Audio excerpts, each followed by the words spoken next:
Bonjour à vous, bonjour à tous ceux qui nous écoutent dans les fréquences de Radio Maria et dans tous nos réseaux sociaux où on est. Et aujourd'hui, le lendemain de l'Ascension, dans ce cheminement, dans cet itinéraire de vie chrétienne, nous voulons parler un petit peu de l'ascension, ce mystère d'un côté fondamental, d'un côté si important, tellement que tous les dimanches, nous écoutons dans le credo l'article de la foi qui regarde l'ascension, et même dans la prière eucharistique, tous les prêtres, ils le disent. Mais en réfléchissant bien, bon nombre de chrétiens restent perplexes au sortir de la fête de l'Ascension, parce que cette solennité qui n'ouvre ni ferme aucun temps liturgique peut paraître ambiguë. Pourquoi fêterions-nous un Dieu qui nous quitte?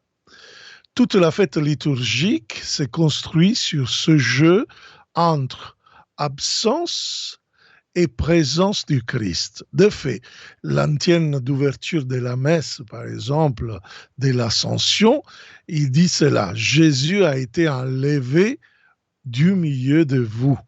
Il va citer les actes des apôtres. En plus, si on regarde bien le Nouveau Testament, on va voir qu'en effet, c'est simplement Luc, ou l'œuvre de Luc, si on peut dire, parce que Luc au chapitre 24 et les actes des apôtres au premier chapitre, ils parlent de l'ascension. Sinon, la théologie de l'ascension est bien présente dans le Nouveau Testament, mais voilà, c'est simplement Luc, l'historien, on pourrait dire, de l'ascension. Les autres évangélistes n'en parlent pas. Par exemple, nous pouvons regarder que l'ascension est mentionnée dans la lettre aux Romains au chapitre 8, Colossiens chapitre 3, même la première lettre de Pierre au chapitre 3 et la lettre aux Hébreux en plein de passages. Or, pour autant, l'ascension, je répète, n'y est jamais raconté comme un événement historique. Cela fait penser dans certaines époques de certaines théologiens, exégètes, etc., qui c'était un événement inventé, mais ce n'est pas ça. En effet, Luc ne se contente pas d'évoquer une fois l'ascension, mais selon la tradition, il a écrit aussi les Actes des Apôtres. Et après Luc 24, 51, qui c'est un peu l'happy ending, on peut dire, de la fin, l'histoire heureuse de la fin de l'évangile, après nous voyons au premier chapitre, les Actes des Apôtres commencent par l'ascension. Donc nous voyons vraiment que l'œuvre de Luc est séparée en deux parties par l'événement de l'ascension. Et cela lui donne une place vraiment importante, prépondérante. En effet, Luc possède une lecture très personnelle de l'histoire du salut qui partage en période.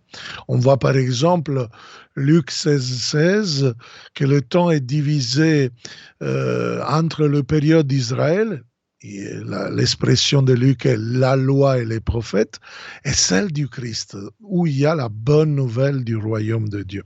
Donc, nous voyons en effet que l'ascension introduit un nouveau partage pour Luc, pour la communauté chrétienne que nous formons, parce que devient le temps de la nouvelle alliance. Et donc, c'est le temps dans lequel nous continuons l'œuvre de Jésus. Donc, vous comprenez que Luc ne parle pas de quelque chose qui, en effet, va rendre triste, parce que quand même, Luc 24, 51 nous dit qu'il se sépara d'eux et fut emporté au ciel. Mais pourtant, nous voyons la réaction de ces apôtres que dans la joie vont au temple à louer le Seigneur et semblent vraiment dans un enthousiasme, une grande joie, c'est écrit, et c'est très fort, c'est-à-dire que, voilà, ils n'ont rien compris. Ils n'ont rien compris. Soit ils n'ont rien compris et sont fous, soit peut-être que Luc nous dit quelque chose d'important.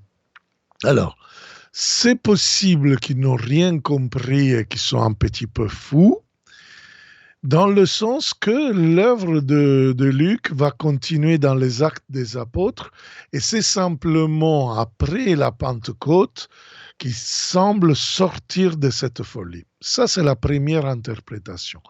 La deuxième interprétation, l'ascension, ce montée de Jésus à la droite du Père, comme dit le credo.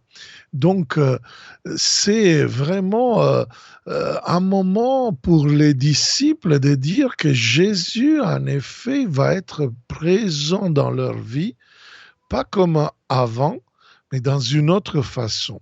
C'est pour cela que Benoît XVI parle de quelque chose d'intéressant dans son livre Jésus de Nazareth, parce que dans l'Ascension, on nous dit que c'est le Christ en s'élevant qui les bénissait. Et Benoît XVI dit, dans les gestes des mains qui bénissent, s'exprime la relation durable de Jésus avec ses disciples, donc avec nous, avec le monde. Dans la foi, nous savons que Jésus, en bénissant, tient ses mains étendues sur nous. Voilà la raison permanente de la joie chrétienne. Vous voyez alors donc que c'est dans un côté une folie, parce qu'on n'a pas tous les éléments, et dans un autre côté, c'est vraiment l'œuvre de cette bénédiction qui va vraiment nous donner le don de la joie chrétienne. Par sa part, le récit des Actes des Apôtres connaît d'autres enjeux théologiques plus complexes. D'un point de vue littéraire, par exemple, le fait de commencer un livre consacré à l'histoire des apôtres, à l'histoire de la mission qui commence en continuité de Jésus par les apôtres, justement, qui commence par l'ascension, n'est pas anodin. Cette absence pousse automatiquement les apôtres à prendre leur place, à être protagonistes, et tout en les inscrivant dans la filiation de leur maître. Ils sont dans l'Esprit Saint les dignes continuateurs de cette mission du Christ, de cette compassion, de cet amour. Et nous voyons dans ce premier chapitre des Actes des Apôtres, versets 6 jusqu'à 11, que les apôtres semblent un peu malhabiles, un peu comme ça. Hein. Ils ne comprennent rien.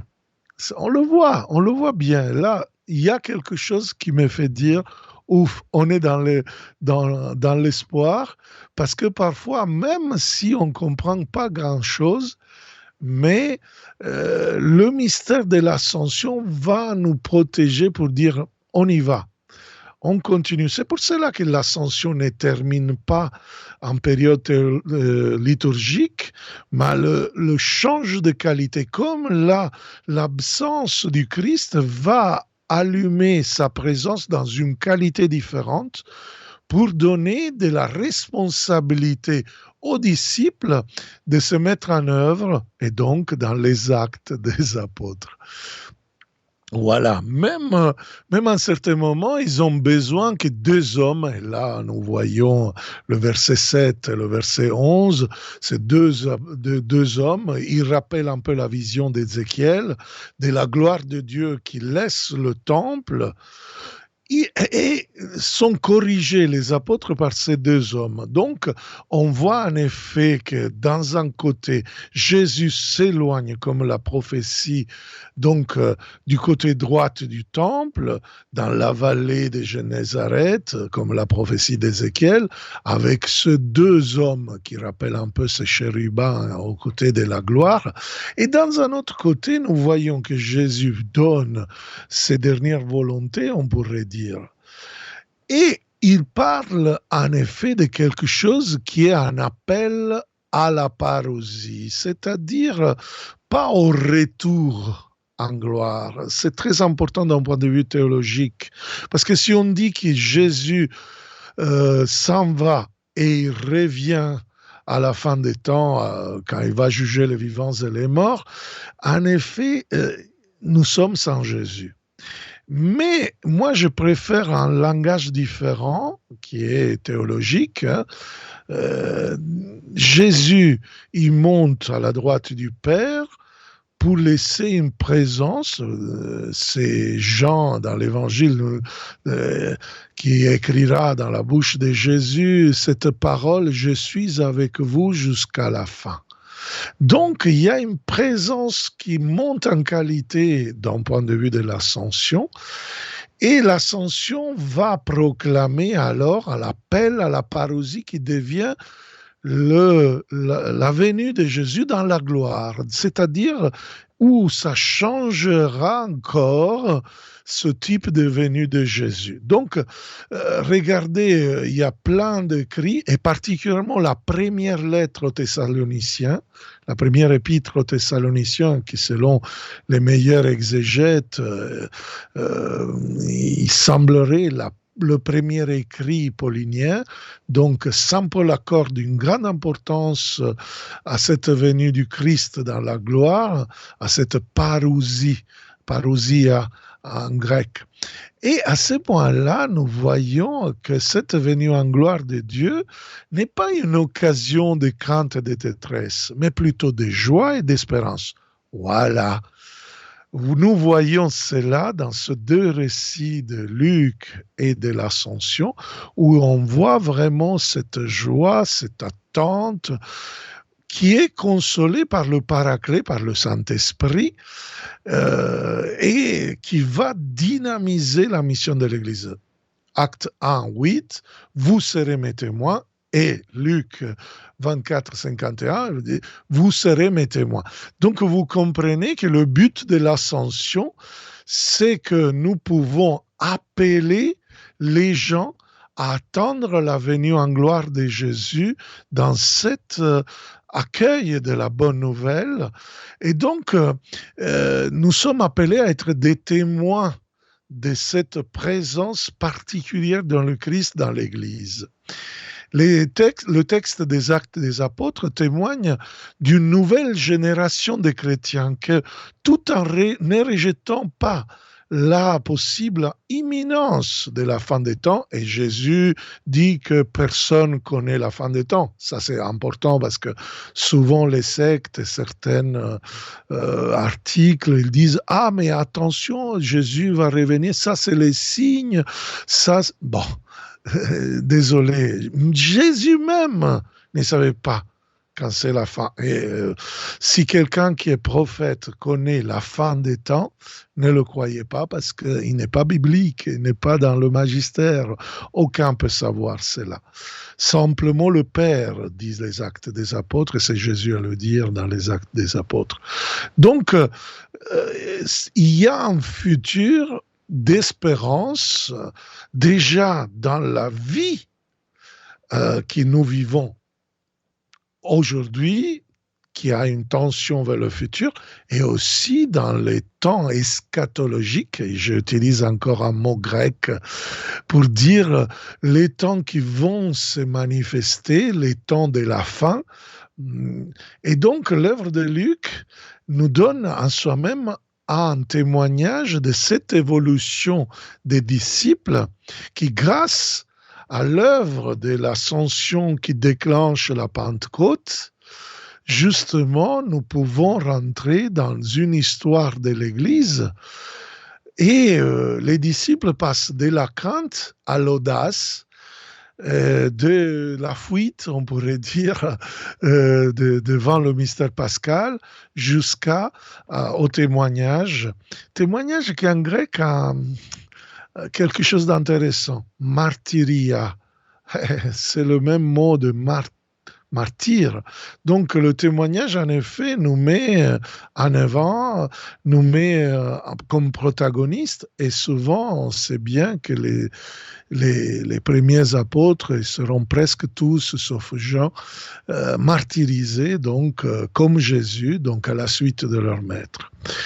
La chose intéressante, c'est que l'ascension, étant donc le pendant de la parousie, l'évangile de Luc va lancer ce récit d'Actes 1, 6, 11 pour développer sa conception. Le verset, par exemple, qui narre proprement la montée au ciel, le verset 9, est encadré par deux enseignements que Jésus fait aux apôtres.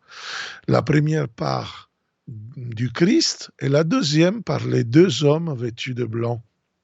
Donc, voilà les instructions pour la parousie. Seigneur, est-ce maintenant le temps où tu vas rétablir le royaume pour Israël? Et là, nos yeux chrétiens modernes, nous avons la tendance à dédaigner une telle question, mais c'est très important. Beaucoup, ils cherchent à savoir ça. Mais c'est méconnaître et sous-estimer l'eschatologie de nos frères juifs qui attendaient la venue de ce Messie dont les pieds se poseront sur le mont des Oliviers, comme ça dit le prophète Zacharie. La scène se passant sur ce mont, le mont des Oliviers, dans les Actes des Apôtres, les disciples posent légitimement justement cette question. Ça nous dit, dans un côté, comme je vous disais, qu'ils n'avaient rien compris de l'enseignement de Jésus. De plus, l'Ancien Testament fait coïncider le jour du Seigneur avec la venue de son Esprit. C'est Joël, premier chapitre, verset 15, et la prophétie que Pierre va prophétiser à Pentecôte, à annoncer, proclamer, au chapitre 3, des versets 1 au verset 5. Je ferai descendre, je fondrai mon esprit sur toute chair. Vos enfants auront des visions et les personnes âgées, les anciens, ils auront des songes ou des rêves. Voilà. Et le Christ vient de leur promettre le baptême dans le Saint-Esprit. Verset 5 des Actes des Apôtres, premier chapitre. Donc, les espérances eschatologiques des temps de la fin, des temps à venir, sont bibliquement fondées, mais le Seigneur le reprend.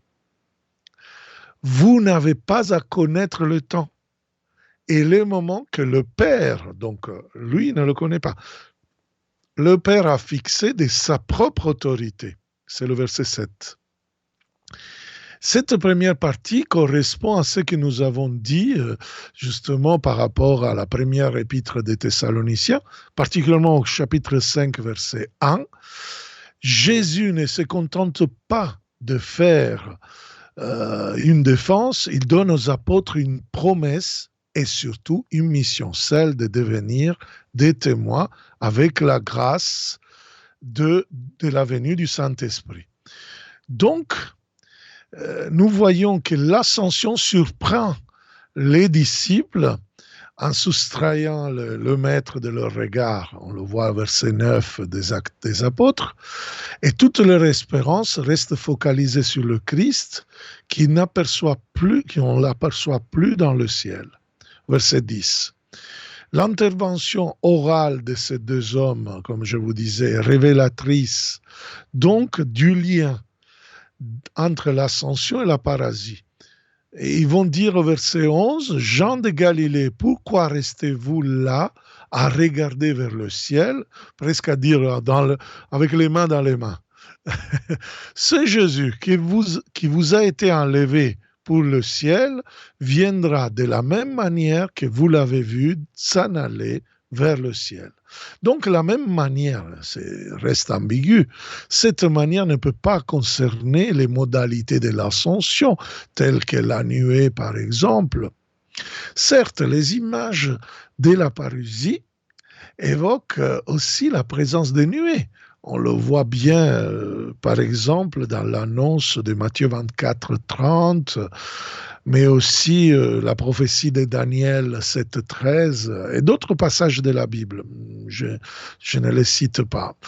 Il ne s'agit pas donc des nuées eschatologiques en acte premier chapitre, mais la manière à saisir dans un sens plus profond et général. L'ascension, comme l'ascension, la parousie est inattendue et inaugurera une ère nouvelle, celle de la nouvelle alliance. En effet, ces deux hommes vêtus de blanc représentent justement avec les habits éblouissants ceux qui sont déjà ressuscités, on pourrait dire des anges, et ils vont faire cette question déjà comme Luc 24, 5. Pourquoi cherchez-vous parmi les morts celui qui est vivant? Vous vous rappelez l'histoire de la résurrection. Encore, nous voyons ici dans le verset 11 du premier chapitre des Actes, justement, pourquoi restez-vous là, regardez vers le ciel? Ces deux questions sont comme les deux glissières de la route que l'Église se fraye sur la terre. Le Christ, oui, il est mort. Oui, il est ressuscité. Oui, il est lointain, il est dans le ciel, si on peut dire. Mais les chrétiens ne doivent pas désespérer. Ni vivre dans une espèce de mysticisme qui oublie d'habiter, d'être historiquement la continuité de ce Christ. Parce que lui nous donne justement le Saint-Esprit, et c'est pour cela que la Pentecôte permet, dans l'œuvre de Luc, dans la théologie de Luc, la descente de l'Esprit Saint. Différent des gens qui fait descendre le Saint-Esprit déjà dans le mystère pascal. En effet, les deux théologies vont avec. Et nous donne justement de vivre dans l'Église ce temps qui est déjà là et pas encore là, qui ouvre le temps de l'Église justement à cette réalité que l'ascension nous fait justement vivre pour s'ouvrir au temps de la réalisation de la mission de l'Église. Très bien. Alors, je vous dis, s'il y a des questions ou de demandes ou de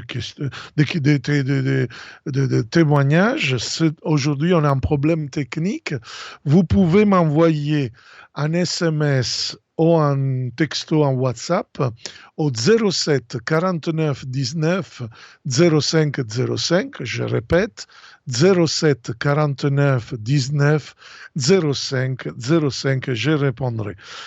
Chers amis, vraiment, l'ascension, c'est vraiment une fête si importante. C'est pour cela que nous, en France et dans beaucoup de pays, l'ascension est célébrée le jeudi et c'est presque un pont jusqu'au dimanche. Et il fait 10 jours jusqu'à la Pentecôte. La Pentecôte se profile progressivement derrière l'Ascension.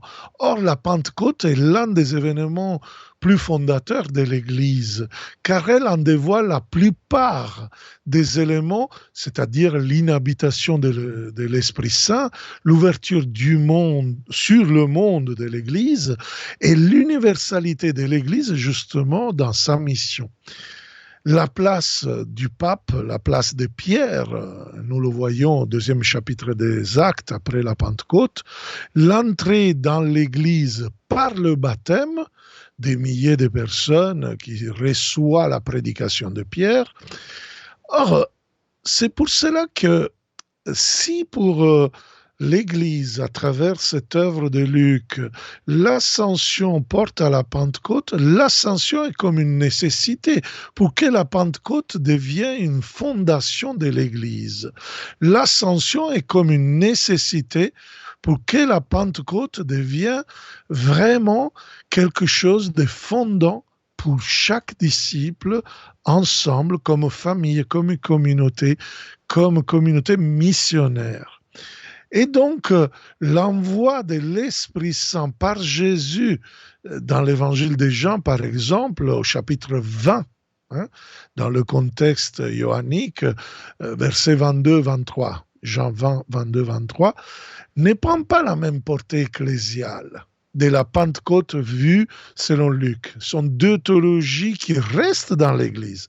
Selon Jean, en effet, il n'y a pas besoin d'appliquer l'ascension parce que c'est Jésus lui-même au centre de l'Église, dans la croix, que fonde l'Église et qui devient le centre de cette koinonia, de cette communion ecclésiale.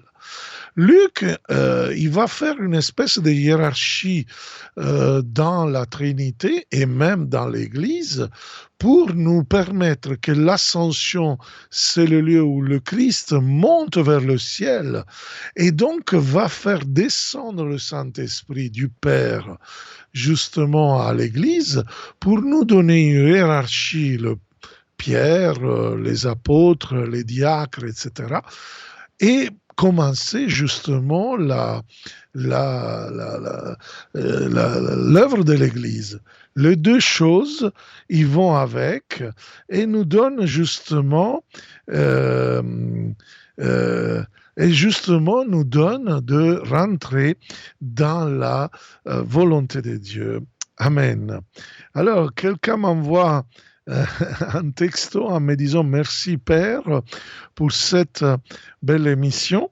Il me dit justement que l'actualité, ils nous disent de prier encore davantage et que cette ascension puisse déclencher davantage le Christ, qui puisse être le roi de la paix, surtout dans tous les conflits de la terre. Je suis pleinement d'accord, parce que l'ascension vient dans un moment un peu de passage, de crise. Et il peut vraiment, cette fête, ce mystère être important pour notre manière de vivre la foi et justement de demander au Christ présent au milieu de nous dans la manière de la communion et dans la manière hiérarchique, donc selon la théologie des Jean et selon la théologie de Luc, vraiment qu'il puisse nous ouvrir à cette parousie, à cette venue en gloire qui un jour arrivera. Dans la même manière, c'est-à-dire dans une manière assez forte, dans une manière qui va transformer, qui va donner la joie. Alors, pour terminer, on va terminer par une prière que je prends dans le livre « Reste avec nous » de François Chagnon.